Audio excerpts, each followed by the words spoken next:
نے حضرت موسیٰ کو کہا کہ موسیٰ اگر تم غنا یعنی بے نیاز ہونا چاہتے ہو تو اس کو ہم نے جو ہے وہ قناعت میں رکھا ہے، اور لوگ غنا کو یعنی بے نیاز ہونے کو دنیا کی چیزوں کو جمع کرنے میں ڈھونڈتے ہیں، جبکہ کبھی بھی پائیں گے نہیں۔ اب ہمارے حساب سے غنی کون ہے؟ کہ جس کے پاس بہت کچھ ہے، اور وہ گھر ہو یا دولت ہو یا ثروت ہو یا بہت ساری چیزیں، یہ بہت غنی ہے۔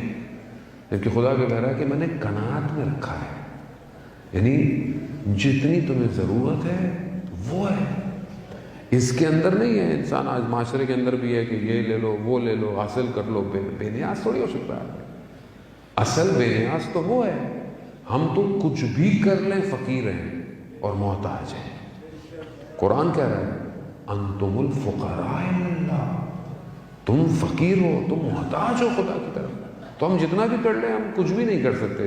آج کل بہرحال مادی معاشرے کے اندر ہم کامیابی سمجھتے ہیں کہ جتنا مادہ ہمارے پاس زیادہ ہوگا ہم کامیاب ہیں، لیکن اگر انسان کا ہدف پروردگار ہے تو وہ اس کو اپنا ہدف نہیں بنایا۔ ایک اعتدال والی لائف، ایک بیلنس لائف، جو کہ مشکل ہے۔ یعنی آج کل کے دور میں انسان کے پاس ایکسکیوزز بہت ہیں اپنے لیے، کہ کیونکہ یوں ہے، ایسا ہے، ویسا ہے، اپنے لیے وہ ساری چیزوں کو کور کرتا ہے۔ لیکن اگر خدا ہدف ہو تو پھر انسان بہت آرام سے ان مشکلات سے گزر جاتا ہے۔ بہرحال حدیث جو ہے وہ اس کا اگلا سے جتنا ہو سکتا ہے اللہ کی خدمت میں بیان کروں آپ کی حسن سماعت کے، کہ حضرت موسیٰ کو پروردگار نے ارشاد فرمایا ہے کہ موسیٰ ہم نے علم کو بھوک میں رکھا ہے اور لوگ بھرے ہوئے پیٹوں میں تلاش کرتے ہیں۔ اب ظاہر ہے علم بھی ظاہری علم تو ہے نہیں کہ آپ اپنے شکموں کو پور کریں، تو یہ علم تو ظاہر ہے بھوک یعنی زحمت، یعنی گرسنگی، یعنی انسان اپنے اوپر کنٹرول کرے۔ ویسے بھی بہرحال یہ الگ چیپٹر ہے پورا، اگر اس پہ گفتگو کی جائے جو شکم کے ساتھ ہے، یہ اس میں بہت ساری اور حدیثیں ہیں جس کا تعلق علم سے ہے۔ یعنی ہمیں لگتا ہے کہ جیسے مولانا صاحب علم کا تعلق، نفس کا تعلق پیٹ سے کیوں ہے، مطلب ظاہر سے کیوں ہے؟ حدیث روایات مفصل ہیں کہ نفس کی تربیت ہے ہی شکم کے ساتھ۔ اگر انسان پر شکم کر لے تو آپ رات کو زیادہ کھا لیں تو فجر میں اٹھنا مشکل ہو جاتا ہے، ویسے سادی سی بات ہے۔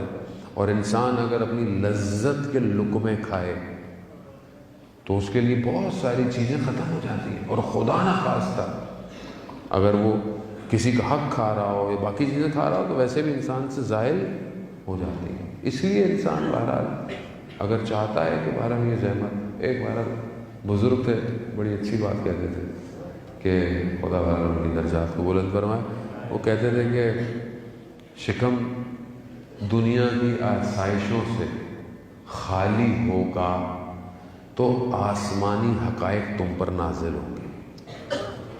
اگر شکم کو تم نے دنیا ہی سے بھرا ہوا ہے تو آسمان کے راز کہاں تمہیں پتہ چلے گی؟ تو اس لیے بہرحال ہم شاید اس طرح تو نہیں کر سکتے جیسے ہمارے ائمہ زندہ رہتے تھے، لیکن بہرحال ایک اعتدال میں رہنا ضروری ہے۔ آخری چیز جو حضرت موسیٰ کو پروردگار نے کہی کہ موسیٰ میں نے جو ہے وہ دعا کی قبولیت کو حلال لقمے میں رکھا ہے، اور لوگ کال اور کیل میں ڈھونڈتے ہیں۔ لوگ سمجھتے ہیں کہ چیخ و پکار سے، جیسے بہت سارے لوگ ہمیں کہتے ہیں کہ ہم تو مولانا خانہ خواہ چلے گئے، ہم تو کربلا چلے گئے، اتنی دعائیں کی، اتنا چیخنے پکارنے سے دعائیں تھوڑی قبول ہوتی ہیں۔ خدا کہہ رہا ہے میں نے حلال لقمے میں مستجاب دعا رکھا ہے۔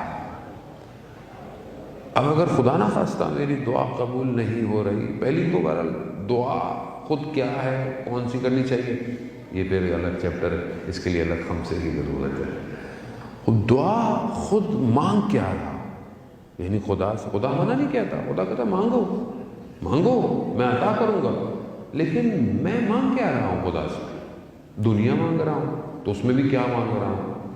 آخرت مانگ رہا ہوں بہت، کیونکہ بہرحال ہمارا تعلق جوانوں سے ہے، تو جوان ہمیں بہت میسج کرتے ہیں بہت زیادہ، تو انہی کے لیے بہرحال مجلسیں بھی زیادہ تر انہی کے لیے ہوتی ہیں۔ میں نے یہ کر لیا، میں نے وہ پڑھ لیا، میں نے اتنے دن زیارت عاشورہ پڑھ لی، میں نے زیارت آل یاسین پڑھ لی، اتنا بھائی اتنا کیوں پڑھا، خیریت کیا ہوگی؟ وہ ایک کوئی حاجت ہے۔ بعض اوقات ایڈریس غلط ہوتا ہے عزیزان محترم، آپ جسے ڈھونڈ رہے ہیں آپ کے پاس ایڈریس ہی غلط ہے۔ ٹھیک ہے جو آپ نے پڑھا اس کا ثواب ضرور ملے گا، لیکن خدا بہتر جانتا ہے کہ یہ چیز آپ کے لیے مناسب نہیں ہے۔ اور جوان تو آج کل ویسے بھی ایک فیوژن میں زندہ ہے، ایک illusion زیادہ ہے اس کو، اور اس میڈیا کے دور نے اس کو اور دھوکے میں رکھا ہوا ہے۔ یہ جس چیزوں کو کامیابی سمجھتا ہے، میڈیا تو فیبریکیٹڈ ہے، وہ تو ڈیزائنڈ ہے، وہ تو آپ کے لیے چیزوں کو دکھاتا ہے جو کہ وجود نہیں رکھتی ہیں اور آپ کو کھینچتا ہے۔ اس کا اصل ہدف آپ کے نفس کو جو ہے وہ کیپچر کرنا ہے۔ ہم اسی طرح زندہ رہ رہے ہوتے ہیں، پھر ہم اس کو اپنی حقیقی زندگی میں ڈھونڈتے ہیں کہ یہ ہماری حقیقی زندگی میں کہاں ہے، یہ چیز کہاں ہے، جبکہ وہ نہیں ہوتی ہے۔ اور پھر انسان کہتا ہے چلو کوئی اور تو دروازہ ہے ہی نہیں۔ اچھا خدا کا بھی بڑا شکر ہے کہ کم از کم اگر ہم اپنی مشکل میں، پریشانی میں، یا کوئی بھی ہے، اگر اس کے دروازے پہ آتے ہیں تو یہ لطف ہے اس کا، یہ شکر کریں کہ ہم کوئی اور غلط کام نہیں کرتے، ورنہ دنیا تو آسائش اور سکون کے لیے آج کیا کیا نہیں کر رہی۔ نشے، ڈرگز، ایڈکشن، دنیا کا جوان گرفتار ہے اس کے اندر، اور اس کو فیسینیشن سمجھتا ہے، اس کو سمجھتا ہے کہ بہت اچھا کام ہے، لیکن اس میں سکون ڈھونڈ رہا ہے، جبکہ اس میں سکون نہیں ہے۔ الا بذکر اللہ تطمئن القلوب، آگاہ ہو جاؤ، اللہ کے ذکر میں ہی سکون اور اطمینان ہے۔ ہمیں اس کی طرف بڑھنا ہے۔